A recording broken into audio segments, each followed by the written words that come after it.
Welcome to our channel, Arise and Learn English. Here, we learn English through real stories of great people. Today's story is about Genghis Khan, the man who conquered the world. Listen carefully, read along, and improve your English while enjoying history. Chapter 1. A Boy of the Steppes. Long ago, in the wide grasslands of Mongolia, a boy was born.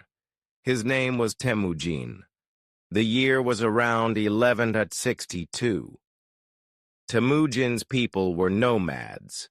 They lived in round tents called yurts. They moved with their horses, sheep, and camels across the endless steppe. Life was not easy. The winters were long and cold. Food was often scarce. Enemies were everywhere. Temujin's father was a tribal chief. But when Temujin was only 9 years old, his father was poisoned by rivals. Without his father, the family lost their power. Other clans abandoned them. Now, Temujin, his mother, and his brothers had no protection. They struggled to find food. Sometimes they ate wild plants and small animals.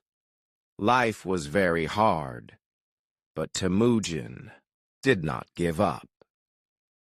Hardship made him strong. Chapter 2. The Young Leader.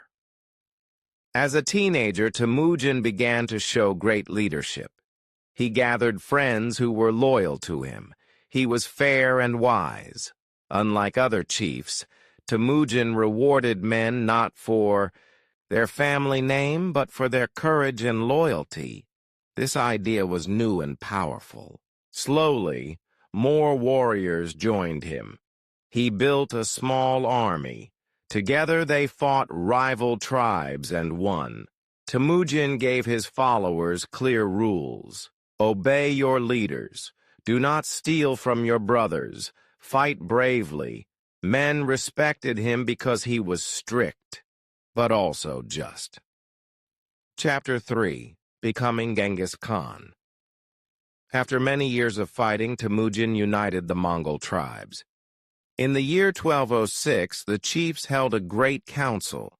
They gave Temujin a new title, Genghis Khan, which means universal ruler. This was the beginning of something new.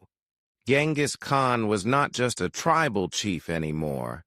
He was the leader of a nation, and he had a dream: to conquer the world. Chapter 4. The Mongol Army. The Mongol army was small, but it was the most powerful in the world. The soldiers were expert horsemen.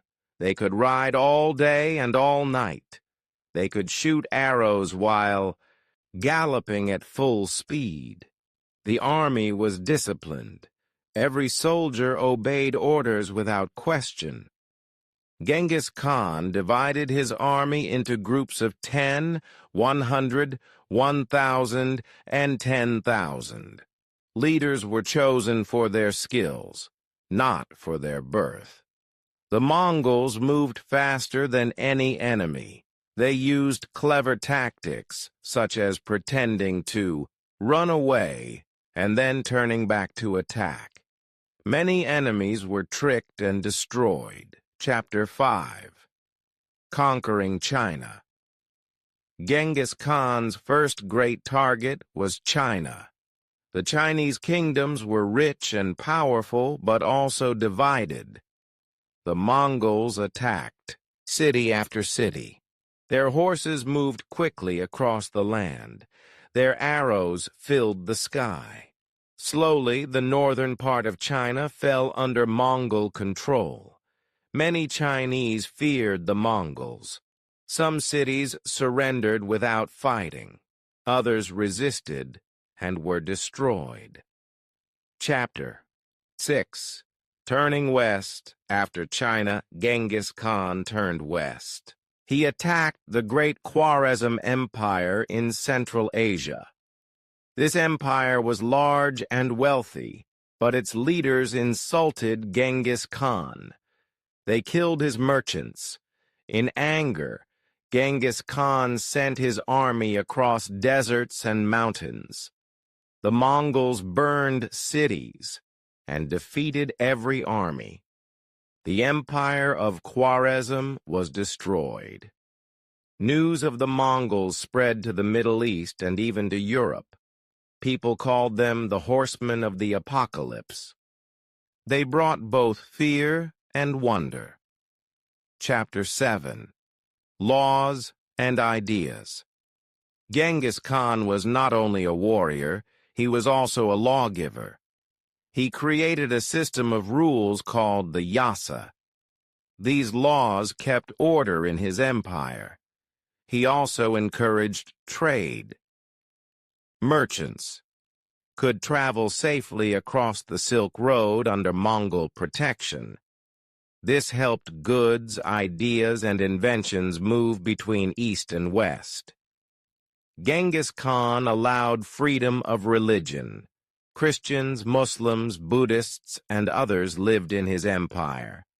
He cared more about loyalty than about faith. Chapter 8. The Man and the Legend. To his friends, Genghis Khan was a loyal leader. He shared victories and rewards with his men. To his enemies, he was a storm of death. Millions died in his wars. Entire cities were destroyed. He was both a creator and a destroyer. He built the largest land empire in history, but at a terrible cost. Chapter 9. Death of a Conqueror.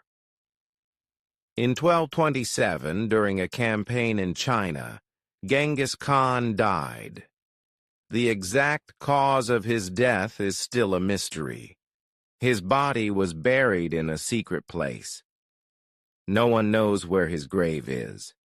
After his death, his sons and grandsons continued to expand the empire. Soon, Mongol rule stretched from the Pacific Ocean to Eastern Europe. Chapter 10. Legacy. Today, Genghis Khan is remembered in many different ways. In Mongolia, he is a hero and the father of the nation.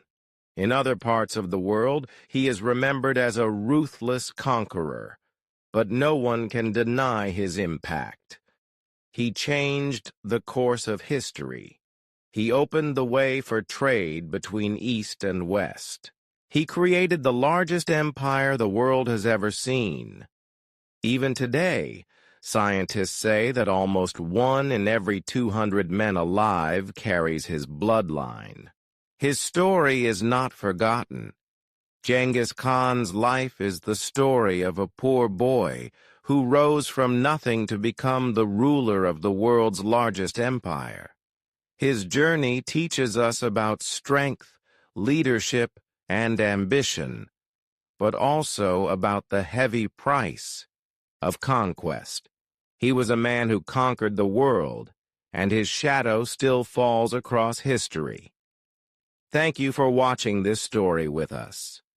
If you liked the video, please give it a like, share it with friends, and subscribe to our channel.